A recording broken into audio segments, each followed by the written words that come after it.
child embodies our ultimate vision, that every Filipino learner will realize their full potential and ultimately reach their biggest dreams, no matter how high, no matter how hard, through quality education.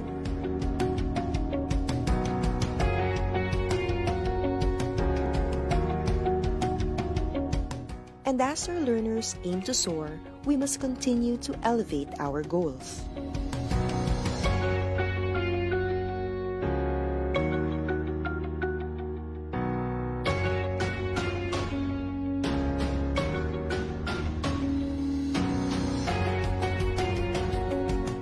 Rising, the kite is our emblem of aspiration to deliver the brand of quality in Philippine basic education.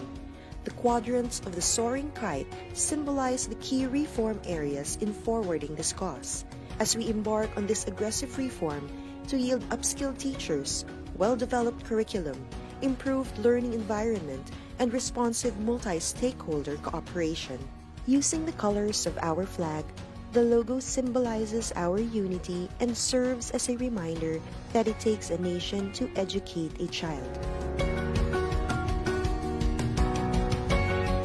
Together, we as a nation will have to move forward and gain more momentum so that our vision of quality basic education for all shall take flight.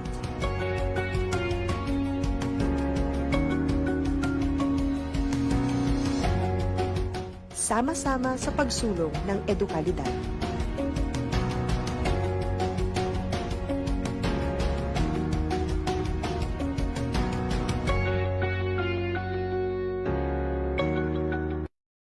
Well, hello, Mrs. Morgan. Remember how hard it was to get your students' attention?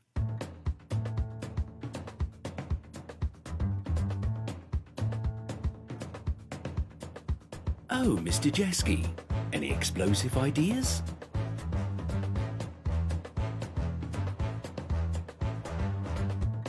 And you, Mr. Fisher, the world keeps turning, right?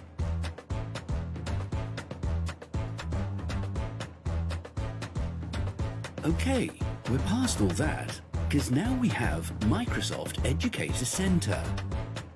Trainings, courses, webinars, programs, badges, points, certificates. Join now and get yourself ready for the new school year. Teach your best.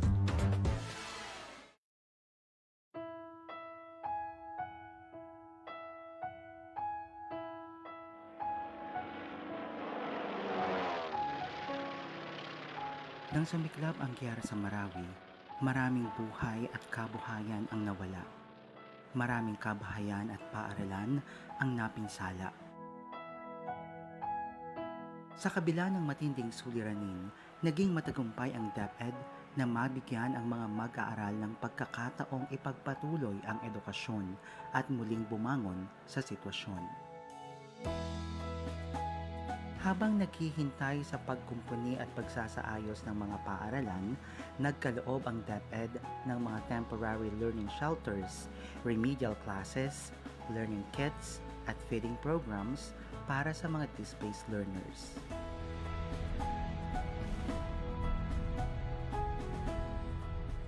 Nabigla ang lahat sa pag-alboruto ng Bulkang Taal.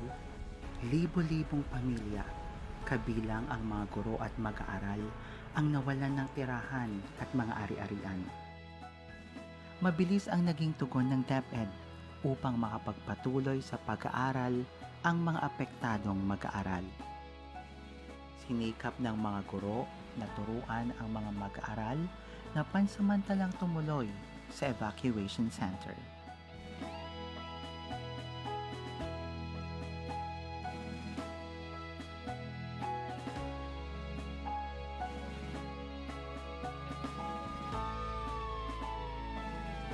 Tumama sa bansa ang COVID-19 pandemic, dahilan upang maantala ang normal na daloy ng pamumuhay at trabaho sa lahat ng sektor, kabilang na ang kagawaran ng edukasyon.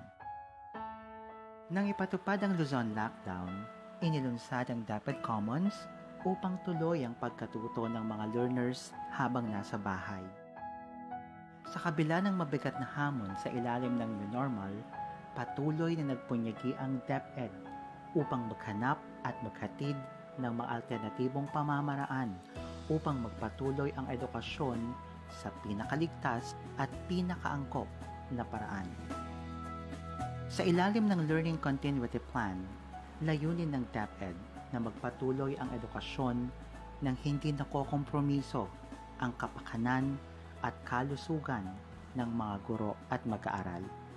Isusulong ng DepEd ang tatlong pangunahing layunin: angkop na proteksyon, kaugnay ng mga health standards at safety protocols para sa ligtas na school year, patuloy na edukasyon sa pamamagitan ng blended learning, distance learning at homeschooling na angkop sa kapasidad ng bawat mag-aaral, at mabisang aksyon sa pakikipagtulungan sa lokal na pamahalaan at mga partner organizations upang maihatid ang dekalidad na edukasyon para sa lahat. Bawat DepEd Division ay bumuo rin ng sarili nilang Learning Continuity Plan upang gabayan ang mga guro, mga magulang at mga mag-aaral sa bagong pamamaraan ng pag-aaral gamit ang online, modular at TV and radio-based instructions. Gamit ang iba't ibang learning modalities, nagdaos ng dry run ang mga paaralan sa iba't ibang bahagi ng bansa, katuwang ang mga local government units at mga education partners upang maging handa sa bagong sistema ng edukasyon. Isinagawa rin ang mga pagsasanay at oryentasyon sa mga magulang upang maging epektibong katuwang sa pag-aaral ng kanilang mga anak. Sa anumang hamon o sitwasyon, handa ang DepEd. Handang kumilos, handang tumugon, at handang magserbisyo. Ang dami ng mga pagsusubok at challenges ang naharap at napagtagumpayan ng ating Department of Education. Tuwing may pagsusubok, priority palagi natin ang ating learners at ang ating mga teachers sa tulong ng parents at saka partners at ang buong bansa. Ngayon, sa hinaharap natin itong new normal na sinasabi nila, matatag ang ating kagawaran, matatag ang DepEd dahil pinagtibay na tayo ng panahon. Kayang-kaya natin ito sa tulong ninyo.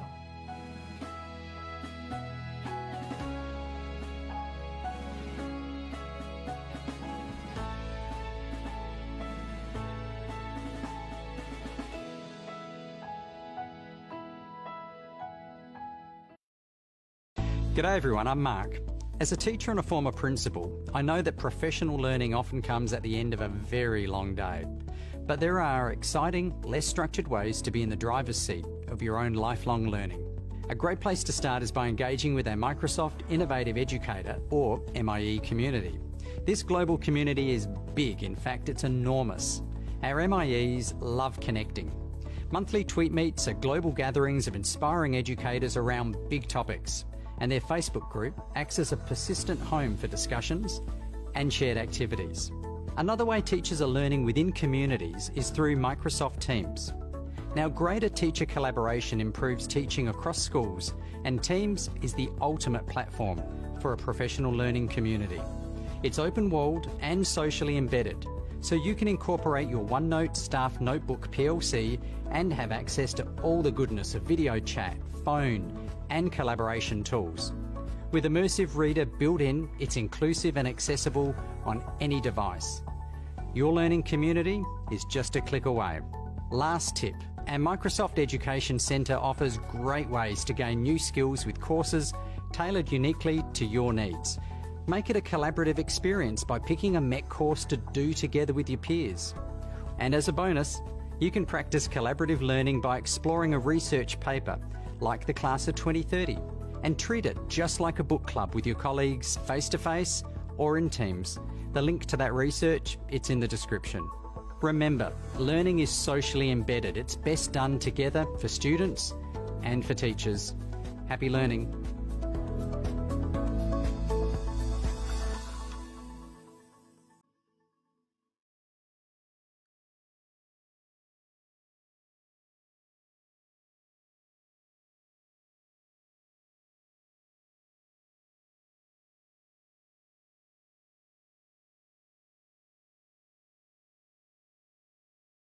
Year 2020 brought new beginnings for the Department of Education. Ready to pivot towards attaining quality education, DepEd was hopeful of the challenges ahead of it. But as DepEd continued to work on its commitment, the world suddenly faced a steeper dilemma. Around the globe, countries like the Philippines had to shift their priorities to respond to a public health crisis brought by COVID-19. Schools had to be closed, activities had to be halted, graduation ceremonies had to be canceled, as people were urged to stay at home. A new normal dawned upon us.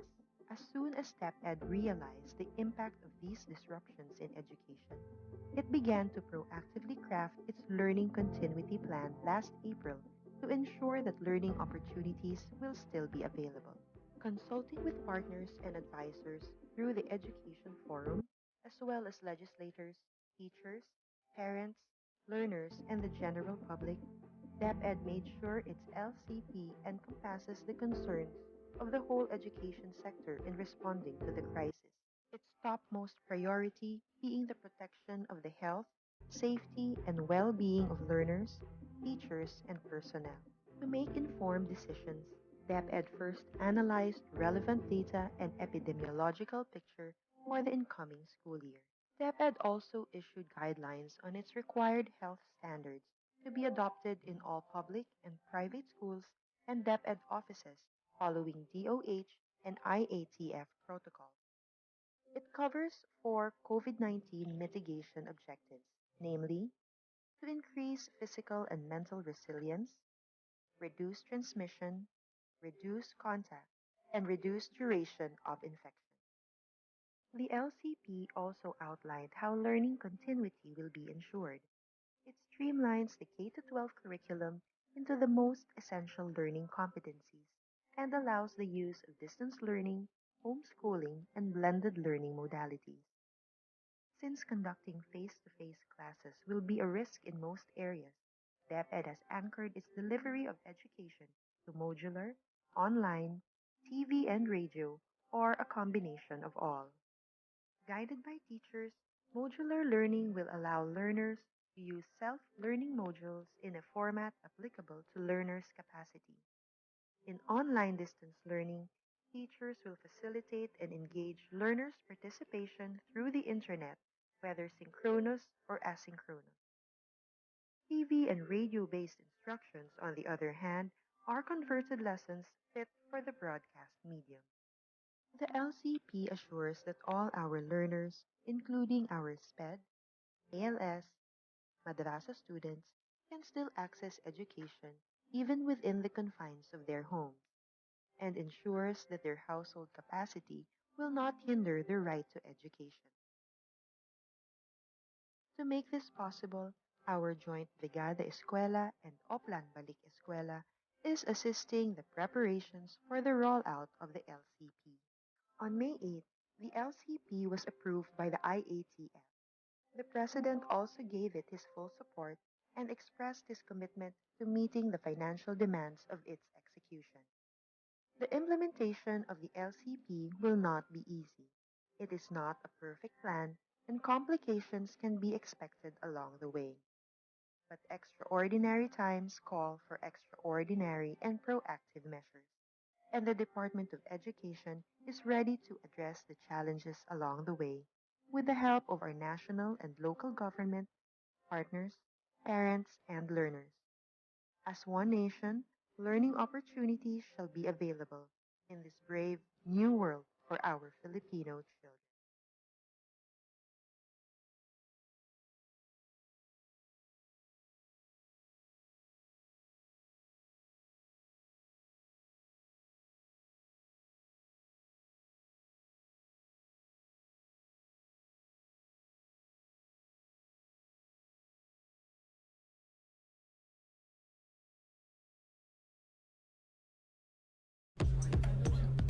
When you need the focus to be on you and not whatever that guy's doing, open Teams.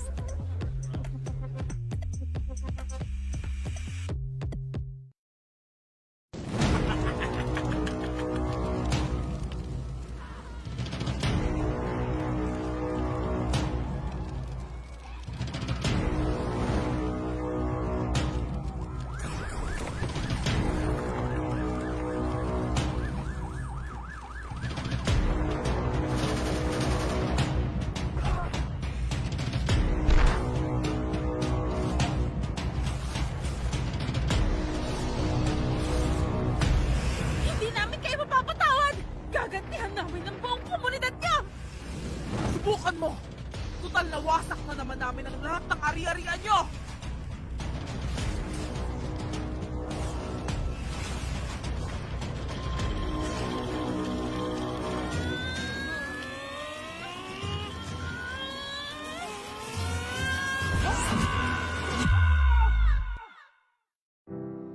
Sa totoong buhay, totoo ang pinsala ng giyera.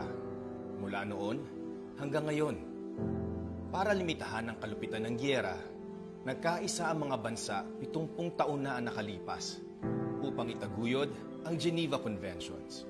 Ang Geneva Conventions ay kinikilala ng buong mundo bilang bahagi ng international humanitarian law na nagtatakda ng mga patakaran ng giyera o the rules of war. Ayon dito, huwag gawing target ang mga sibilyan at kanilang mga ari-arian. Tratuhin sa makataong paraan ang mga nabilanggo at protektahan ng mga doktor, nurse at mga ospital para paglingkuran ang mga sugatan at may sakit saan man panig sila nagmula. Alamin ang Geneva Conventions. Bisitahin ang www.therulesofwar.org.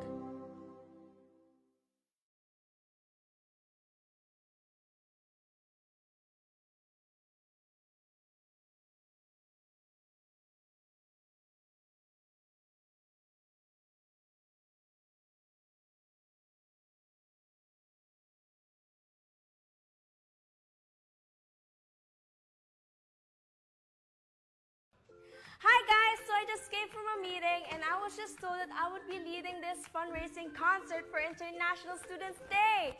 And I have to present the plan to the school board next week.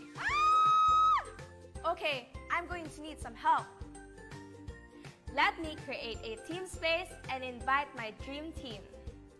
Sia, she knows all about the budgeting and stuff. Ivan, he knows all the kids from the performing arts group. Aisha, she worked on getting sponsorship last year.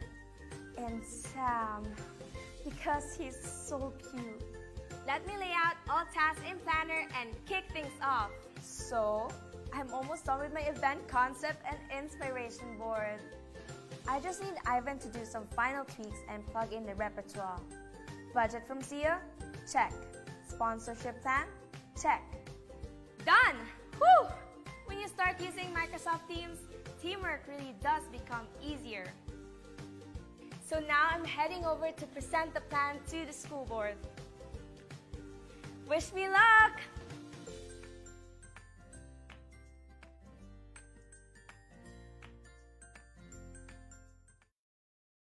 De Luna, Present! Herrera, Present! Valera, Present!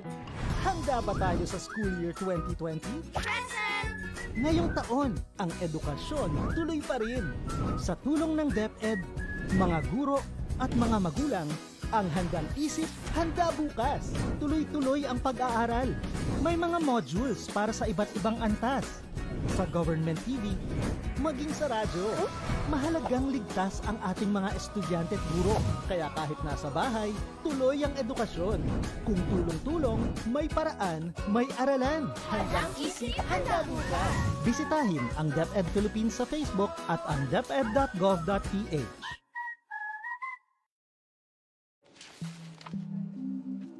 If you spend more time tracking down files than actually working on them, open Teams.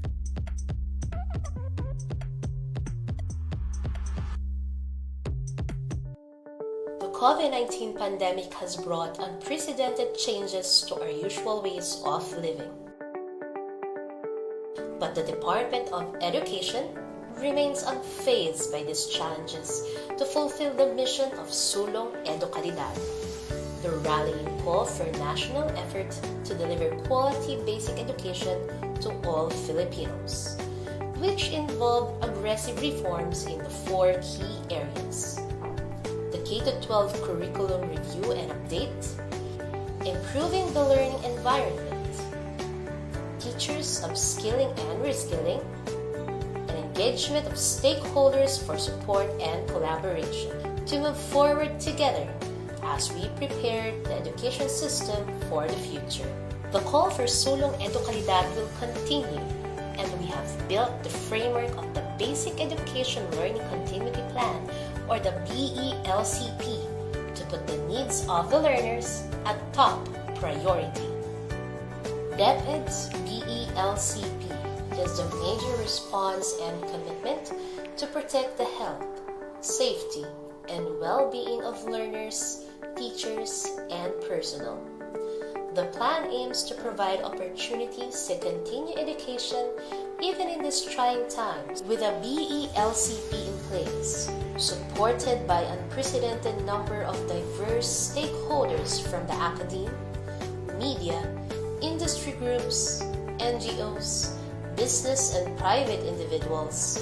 Sulong Edukalidad will be able to sustain the aims in its reform for quality basic education. In our journey towards quality education, we have established the 4 pillars of aggressive reforms from the start, and we have been continuing to progress in these pillars.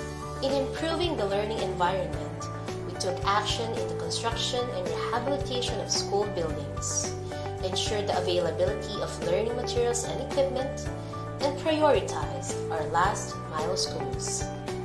The challenges of the pandemic also brought to light the urgent need to upgrade our ICT infrastructure to service the needs of education. In terms of the teachers' upskilling and reskilling, we were able to establish more innovative professional standards and school heads. We have aligned the professional development of teachers with their career progression to track their development as part of the National Educators Academy of the Philippines transformation.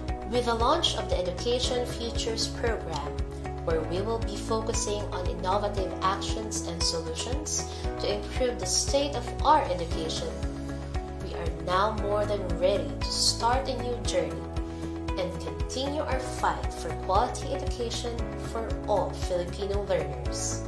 Finally, we've given high importance to the engagement of stakeholders for support and collaboration. In support of this, we have convened the Philippine Forum for Accessible Quality Basic Education, or the Education Forum, which will leverage other partnerships for education quality and strengthen partnership with the Philippine Normal University as the country's National Center for Teacher Education. The department has also been developing a professional development program for teachers and school leaders in order to equip them with the skills, materials, and data that will allow them to help their students prepare for PISA 2022.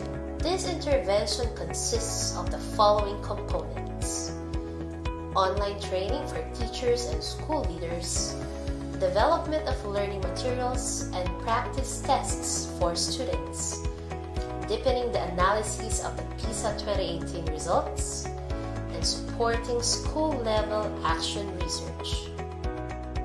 Now that the year is about to end, our commitment to Sulong Edukalidad will continue and will be far from being gone.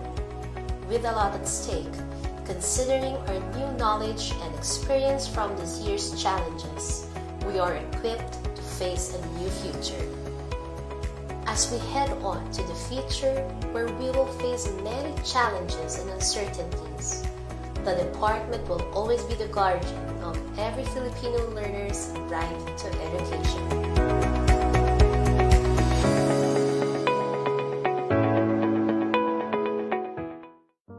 Sino ba ang hindi naapektuhan? Sino ba ang hindi nag-alala? Sino ba ang hindi nalito? Lahat tayo ay naapektuhan. Lahat tayo ay nag-aalala. Lahat tayo ay nalito. Dahil binago ng pandemyang dulot ng COVID-19 ang paraan ng pamumuhay ng lahat ng mga Pilipino saan mang sektor ka nabibilang.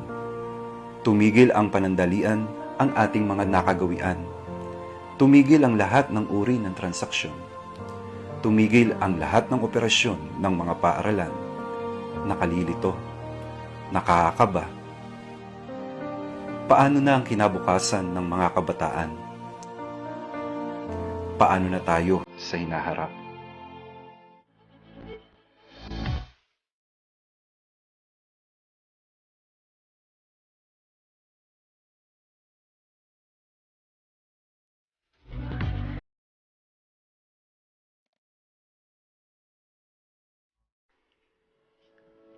Opisyal na nilulunsad ng Kagawaran ng Edukasyon sa pangunguna ng Office of the Undersecretary for Curriculum and Instruction ang DepEd Teaches. Ito ay isang online na programa na gagabay sa mga guro, tagapangasiwa, magulang at mag-aaral hinggil sa mga pagbabago sa batayang edukasyon ngayong new normal. Ang DepEd Teaches ay angkla sa sulong edukalidad na nakatuon sa 4 na pangunahing pangangailangan ng mapunyaging reforma tungo sa makalidad na pagtuturo at pagkatuto. Una, pagre-review at pagsasapanahon ng kurikulum ng K-12. Ikalawa, pagpapaunlad ng kapaligirang pampagkatuto. Ikatlo, paglinang ng mga bagong kasanayan sa mga guro. At ang ika-4, ang pakikipag-ugnay sa mga stakeholder para sa suporta at kolaborasyon. Sa pamamagitan ng virtual learning platform, ang DepEd Teaches ang magsisilbing bukas na komunidad ng pagsasanay na titipon sa mga guro, tagapamunong pang-edukasyon at sa sinumang may pagnanais sa pagtataguyod ng kalidad na edukasyon sa bansa at sa pagtagumpay ng bawat Pilipinong mag-aaral. Ang mga opisyal, education specialist, learning content expert at outstanding teacher ng DepEd ang magiging tagapanayam na magbabahagi ng kanilang kaalaman at kasanayan sa kurikulum, pagtuturo at pagkatuto, pagtataya at lahat ng kaugnay na mahalaga sa proseso ng pagtuturo at pagkatuto sa new normal. Bilang mga frontliner ng classroom, inaasahang magiging aktibo ang mga guro sa programang ito. Ang mga tema at paksa ay angkop sa kanilang pangangailangan at konteksto sa pamamagitan ng accessible na platform, ang social media. Sumali na sa OUCI family sa DepEd Teaches kung sama-sama mapahuhusay pa ang mga guro, kung sama-sama higit na malilinang natin ang mga mag-aaral.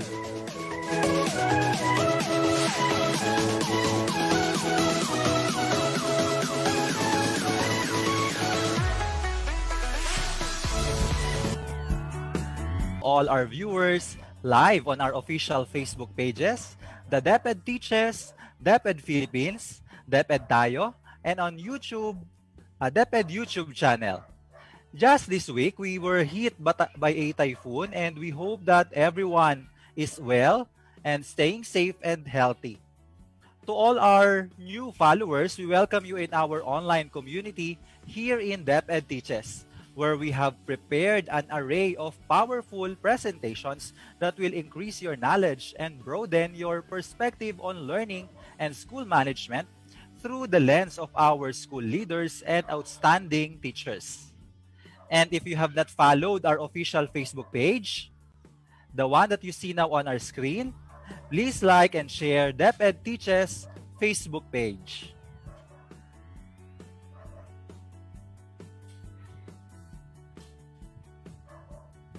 And we hope you'll never get tired of supporting DepEd Teaches.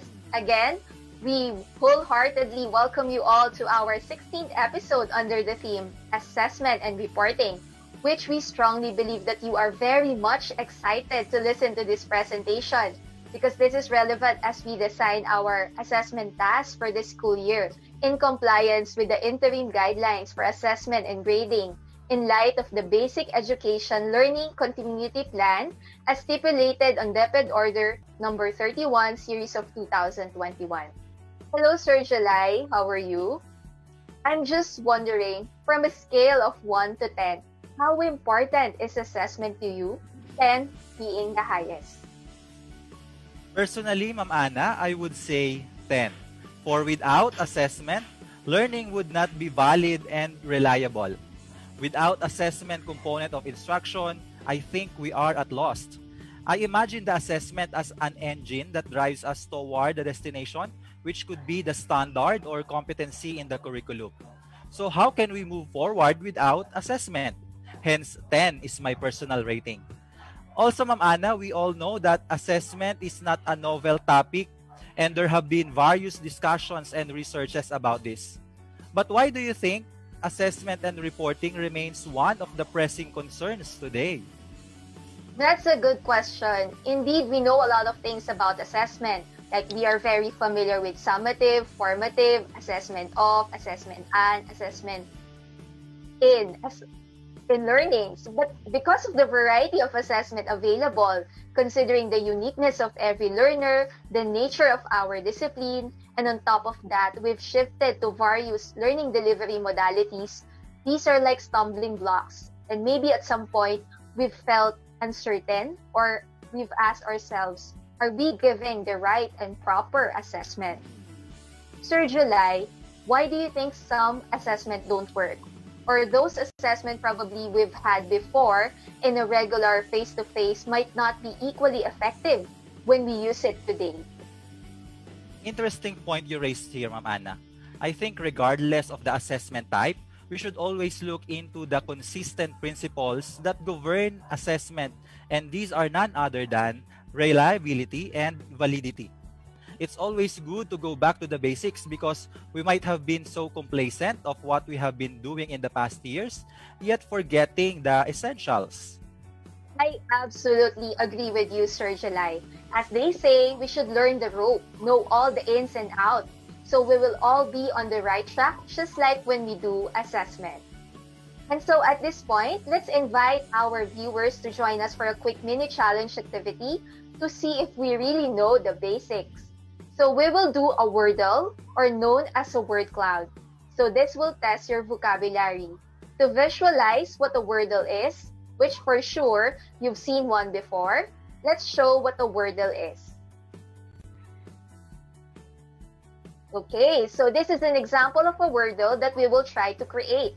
Your answer should be just a word, not a phrase, that will be placed and will form part of our wordle.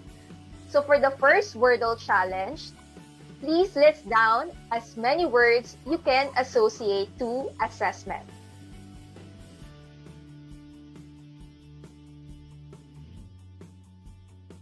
Let's show now the first question, or the first wordle challenge.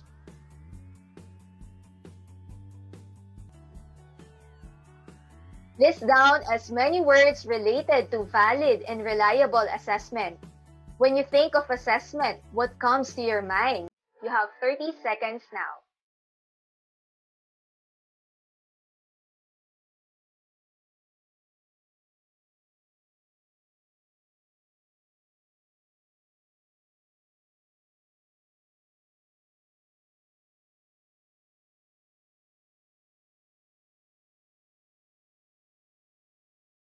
For the next wordle, Sir July. Okay, thank you so much, Ma'am Anna. So for our second task, okay, for the answers, this would be part of the wordle that we will be showing next week. So this is our second challenge being flashed now. List down examples of assessment tasks in a modular-based instruction. Again, list down examples of assessment tasks in a modular-based instruction.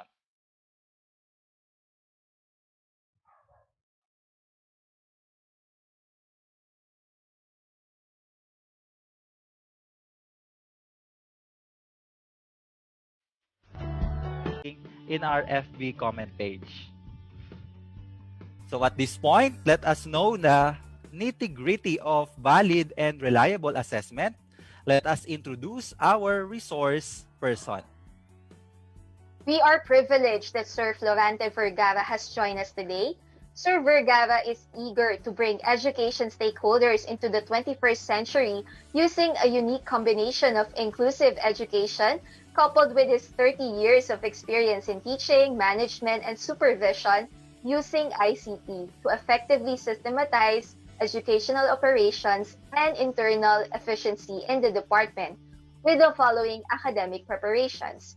He finished a baccalaureate degree in agricultural education, and he earned a diploma in development education as a provincial government Batanes scholar. He also finished the academic requirements leading to Master in Resource Management, Major in Financial Management, and Master of Arts in Teaching Technology, Home Economics, and Entrepreneurship as a DepEd NAIAP scholar. ARD Florante Vergara successfully participated in the Development Academy of the Philippines Public Management Development Program Senior Executive Class Scholar Batch 2, obtaining his Master in Development Management. He completed the Superintendent's Leadership Program Batch 3, and he also participated in the PhD Educational Management Program of De La Salle University under DepEd NEAP DLSU OIC-ARD Consortium. He is currently a Career Executive Service Officer 5, dedicated to enthusiastic and dynamic teaching as a means of creating and nurturing lifelong love of knowledge among pupils and students. He is an experienced educator in the use of ICT resources, internet and educational softwares, and other social media platforms. Please welcome the OIC Assistant Regional Director from the DepEd Cordillera Administrative Region, none other than Sir Florante E. Vergara.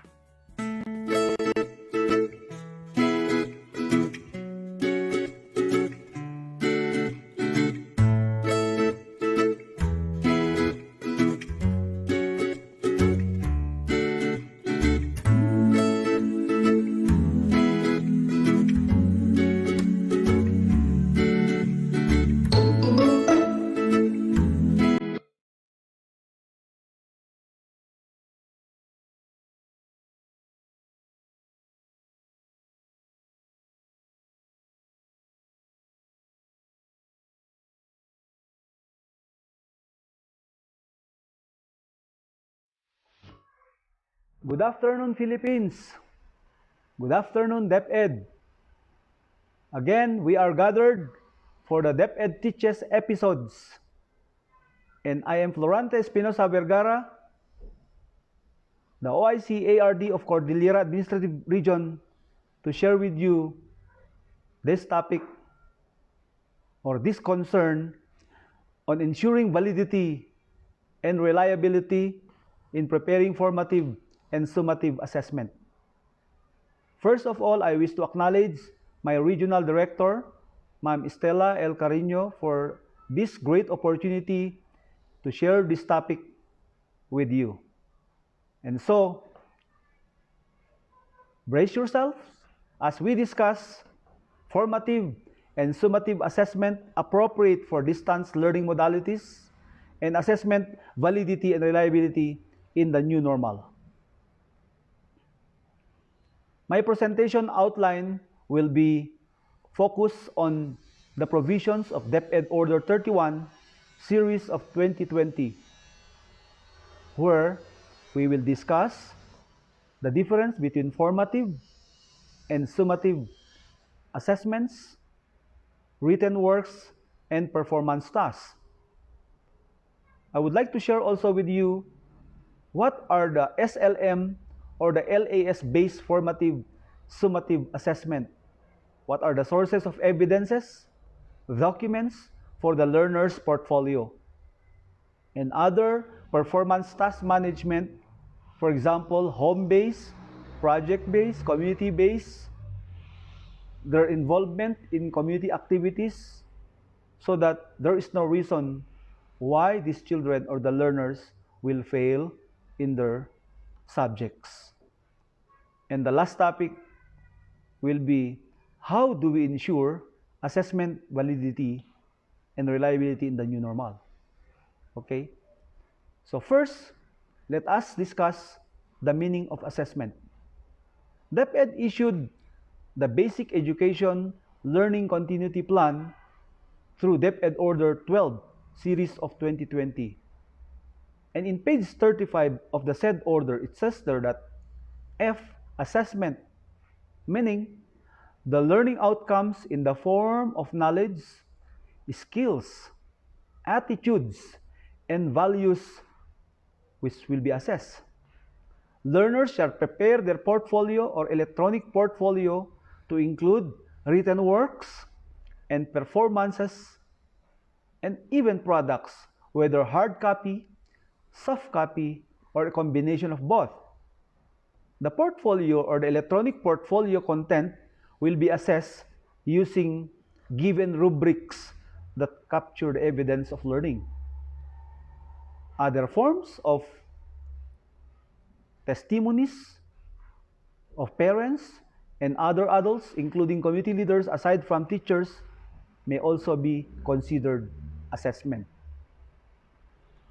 So as we can see, in this interim guidelines for assessment and grading in light of the basic education learning continuity plan, which is composed of 256 pages, you can see in the guideline that there are several suggested assessment strategies for distance learning modality, my dear teachers.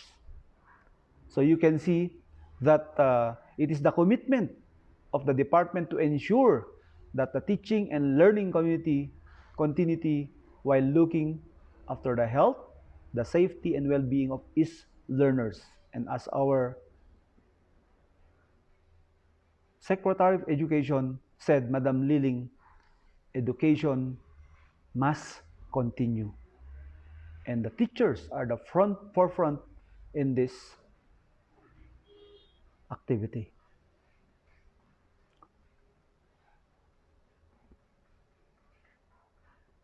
What are the difference between formative, or what is the difference between formative and summative assessments? No?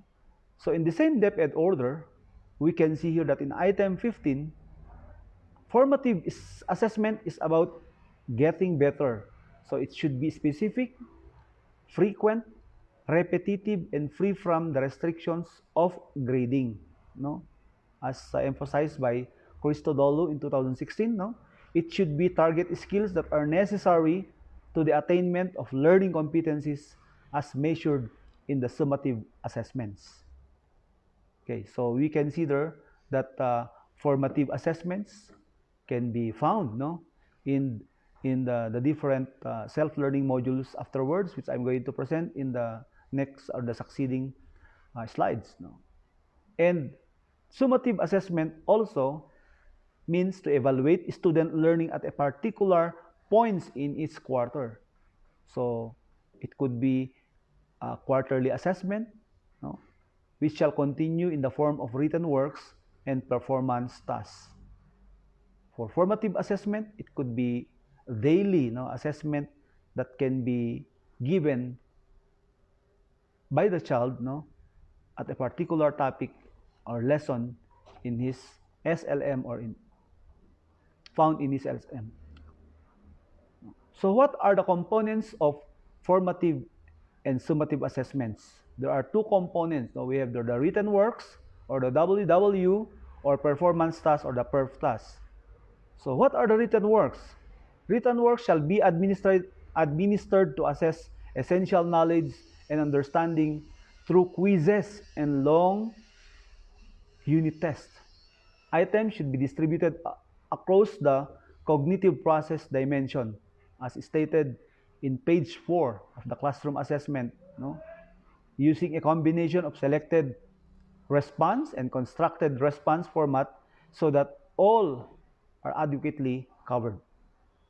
While performance tasks also refer to assessment tasks that allow learners to show what they know and are able to do in diverse ways. So by the name itself, it is being done manually in the form of skills demonstration, group presentation, researches, oral work, reaction papers, reflection papers, multimedia presentations, research projects, and others.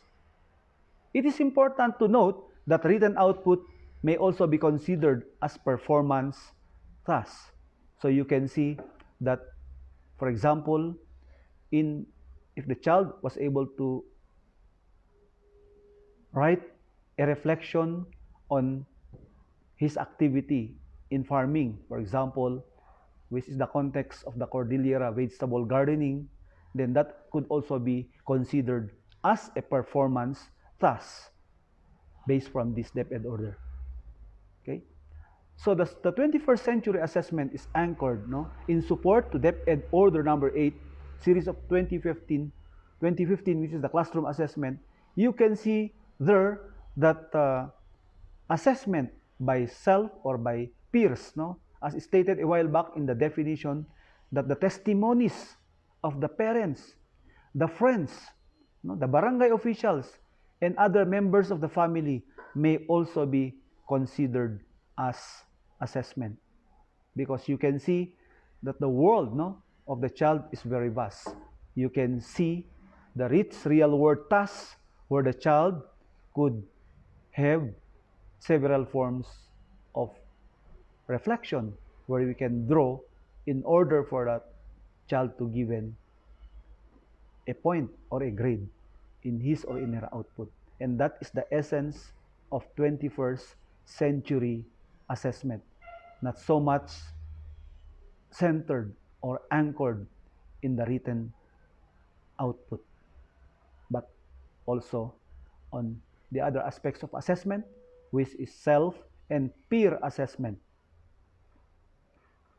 Here we can see in the slide that for the current school year, as stated in the order, quarterly assessments shall not be administered.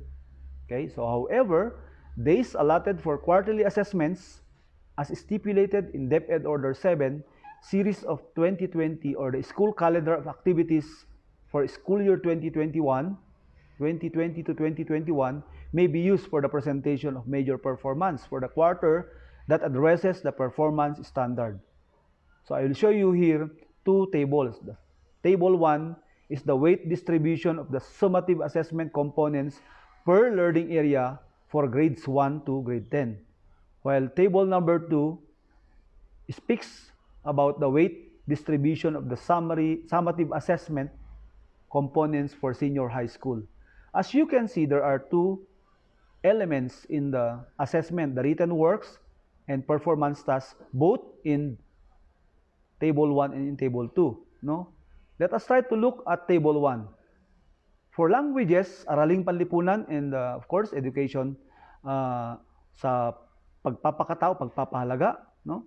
We can see there the point distribution, written work, 40%, for science, 50%, for MAPE, 30%, while performance tasks has a relatively higher weight, no? So, for language, 60%, for science, 50%, and for MAPE, EPP, and TLE, 70%. So you can see that generally, with both tables, you can see that the performance task, no, has a greater weight than the written works. So it can also be seen in the senior high school, most especially in the technical, vocational, livelihood, sports, arts, and design track, that 70% is the weight for performance tasks, while 30% is given only for written works. For work immersion, exhibit, enterprise simulation, and performances in the senior high school, they have equal points. But for other subjects, the same as in the other strand. Now you can see that there is a greater point or weight in the performance task. Now in item 27, in DepEd Order 31, series of 2020, particularly on page 7, it says there that the transmutation table, which is Appendix B in DO number 8, series of 2015, or classroom assessment, shall still be used in this grading system.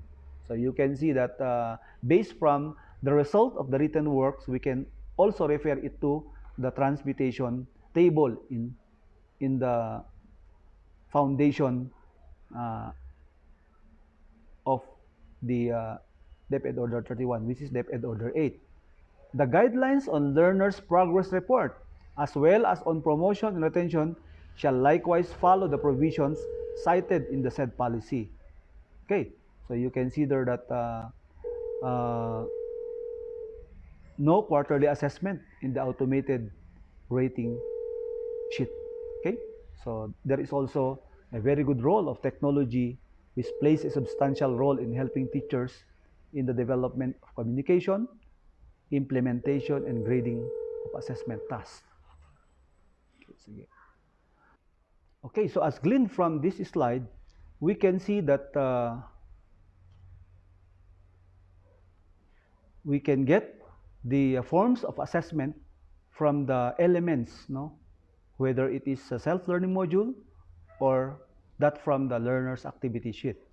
And for the formative assessment, we can get it from the pretest or in element number 6 in SLM. We can also get it from activity 1, or element number 7 for formative assessment. We can also get it from the enrichment activities, that will form part where the teacher could record the scores in the SLM. And of course, we can also glean or we can also get data from the set of 3 to 5 activities after the lecture or after the presentation in the learner's activity sheets or in class. So there, from those activities, from the pretest, from the activity 1, or from the enrichment activities, and from the set of activities in the last, we can record the result for formative assessment. And you can see that based from the result, you can establish patterns as basis for the learner's reflection and in giving feedback by the teacher. How about summative assessment? So the summative assessment, we can also get it from the application or element number 9 in the self-learning module. We can also get it from the, of course, the assessment or the overall assessment of the topic in the self-learning module. And we can also get it from the reflection in the learner's activity sheet. That's why you can see that the teacher should be guided on where to get the formative assessment and where to record the summative assessment based it from the different elements between or on the SLM and the LAS. And we can also have some other performance tasks like I will discuss to you in the succeeding module or in the succeeding slide, the other performance tasks which may be greater than the written works, especially when the child is staying at home. There are many activities. There are variety of activities where the child could also draw the reflections, their realizations on those activities where they are involved. Particularly in the Cordillera Administrative Region, our children, especially when the quarantine level is already lifted, they can do animal raising, backyard gardening, artwork, They also help in cooking and other crafts, that they need to, they can get a day-to-day reflection of their activities. They will document it, and that will be a possible opportunities for assessment.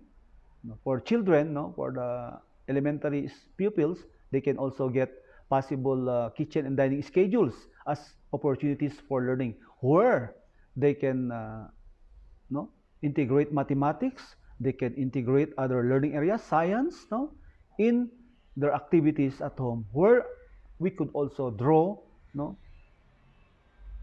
assessment from their activities. Okay, so for example, as I said a while back, in the Cordillera, you can see that children are also along across all subject areas. They do reflections during the bayanihan or during the binadang. They do reflections when they go to farm and help their parents. They also observe how the of course crops grow, where they can use their lessons in science, in agriculture, in horticulture. They can also use their subjects in mathematics, where they can calculate the number of seedlings to be planted in a particular area of land. Okay, so all of these things can be included as part of assessment, which can be used.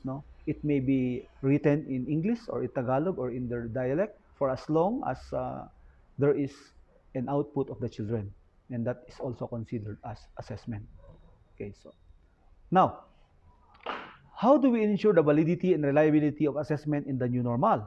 So you can see there that my reference here again is the O31 series of 2020.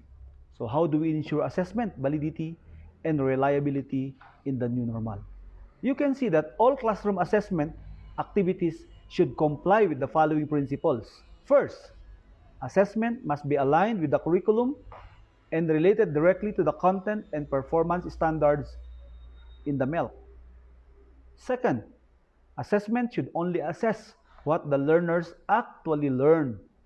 So we don't give assessments that the children did not able to learn or to get it from the respective modules. No?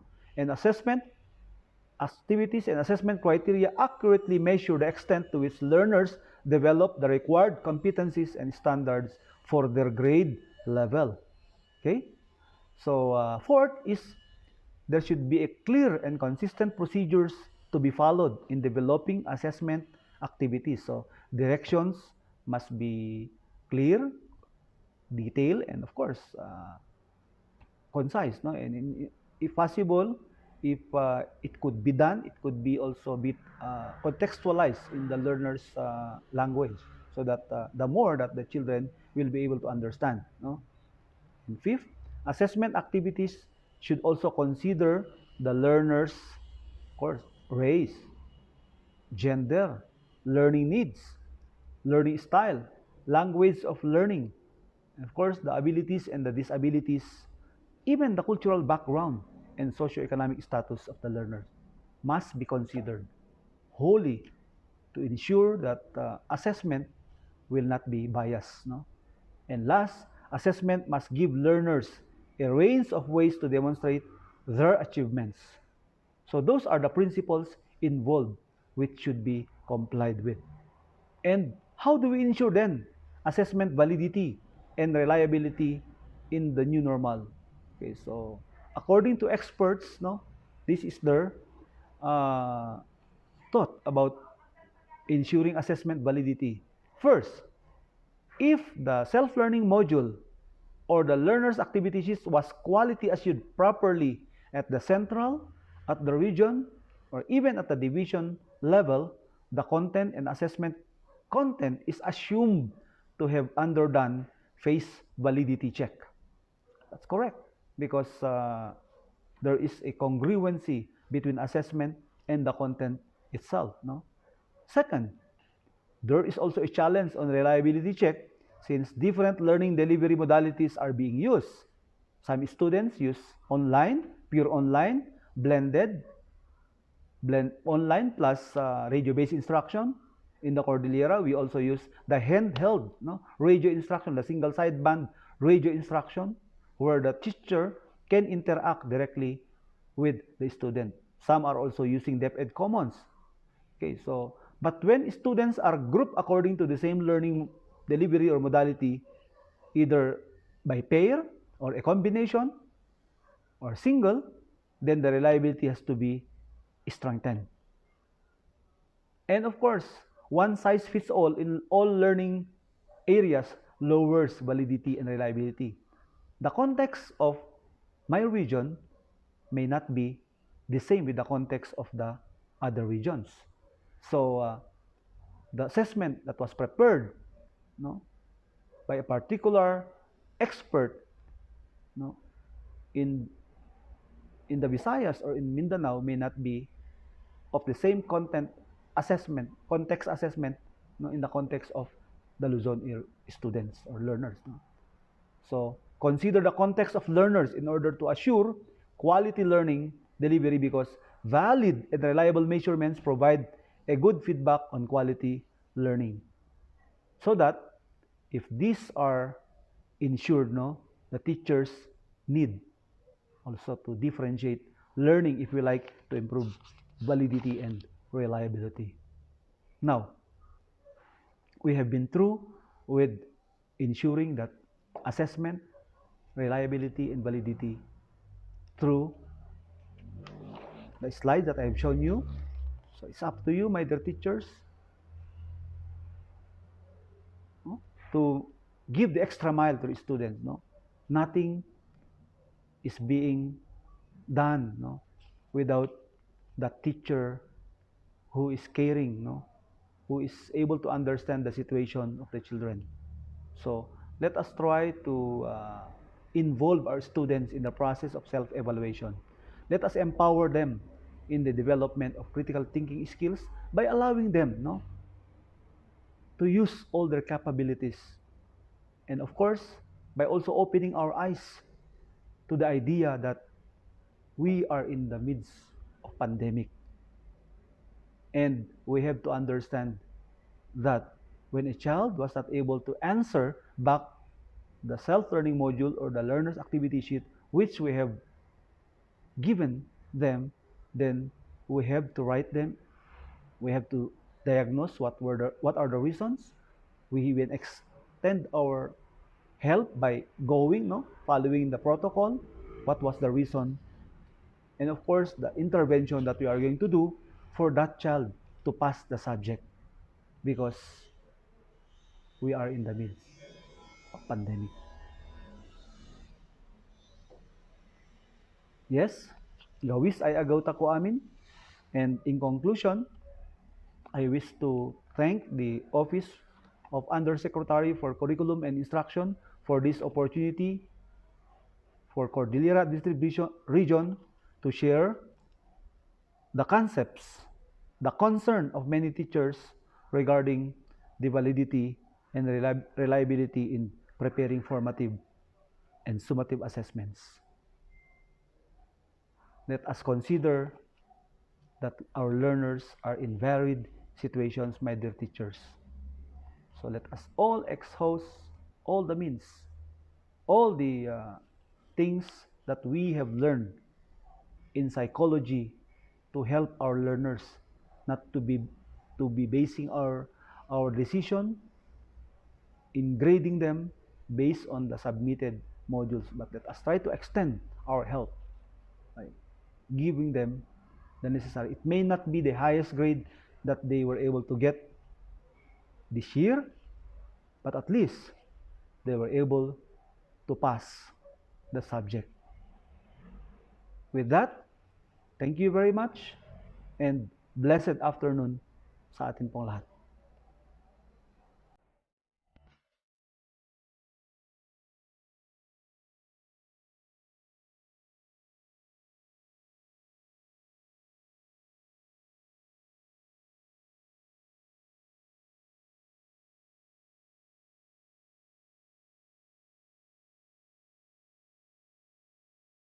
Thank you so much, ARD Florante Vergara, for sharing some light on the principles of assessment. How can we achieve and ensure validity and reliability? We truly appreciate, Sir Vergara, your time being with us today. All right, so just to keep sharing your insight and learning here on DepEd Teaches in our comment section, don't forget to use the hashtag ISupportDepEdTeaches and hashtag DepEd Teaches episode 16.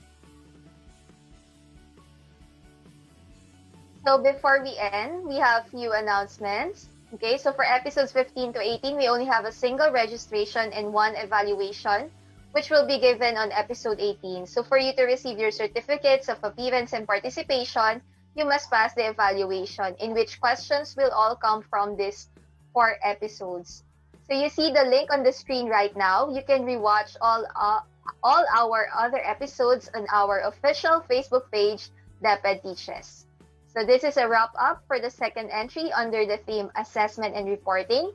We hope that what you've learned here does not go in one ear and out the other.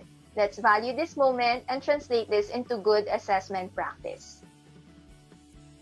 Once again, on behalf of the Curriculum and Instruction Strand, thank you so much for generously sharing your time and enthusiasm.